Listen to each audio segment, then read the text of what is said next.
શિયાળાની ઋતુમાં સ્કિન સૌથી વધારે પ્રભાવિત થાય છે અને ઘણા લોકોને શિયાળામાં એડી ફાટવાની સમસ્યા થતી હોય છે. આ સાથે જ સ્કિન ડ્રાય અને નિર્જીવ બની જતી હોય છે.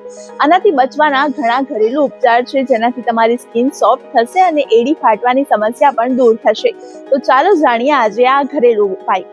નમસ્કાર, મુંબઈ સમાચારના ડિજિટલ પ્લેટફોર્મ પર હું છું આપની સાથે મૈત્રી. કેટલાક લોકો ઠંડીની સિઝનમાં ખૂબ જ ઓછું પાણી પીવે છે અને સ્કિનને મોઇશ્ચરની જરૂર હોય છે. તેથી પૂરતી માત્રામાં પાણી પીવાની સાથે સારી ક્વોલિટીનું મોઇશ્ચરાઇઝર પણ સ્કિન પર એપ્લાય કરો. ખાસ કરીને એડી અને પગની સ્કિન માટે મોઇશ્ચર રાખવું જરૂરી હોય છે અને શક્ય હોય તેટલું વધારે પાણી પીવો, કારણ કે તેનાથી સ્કિનને અંદરથી મોઇશ્ચર મળે છે, સ્કિન ડ્રાય નથી થતી અને દરરોજ રાત્રે સૂતા પહેલા કેસ્ટર ઓઇલ અથવા તો નારિયેળ તેલનું લગાવીને હળવેથી માલિશ કરો. એડી ફાટી ગઈ છે તો ઘરે જ તેનો ઉપચાર કરી શકાય છે. તમે અડધી ડોલ ભરીને ગરમ પાણી દો, તેમાં મીઠું નાખો અને પગ ડુબાડી શેક કરો.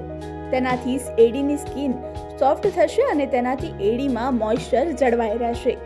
પગની સ્કિન પણ સોફ્ટ થશે અને સાથે જ મોજા પહેરતા પહેલા તળિયા પર નારિયેળ તેલ અથવા તો કોઈ મોઇશ્ચરાઇઝર લગાવશો તો વધુ ફાયદાકારક રહેશે. આવા જ વિડીયોઝ માટે જોડાયેલા રહેજો મુંબઈ સમાચારના ડિજિટલ પ્લેટફોર્મ સાથે. આભાર.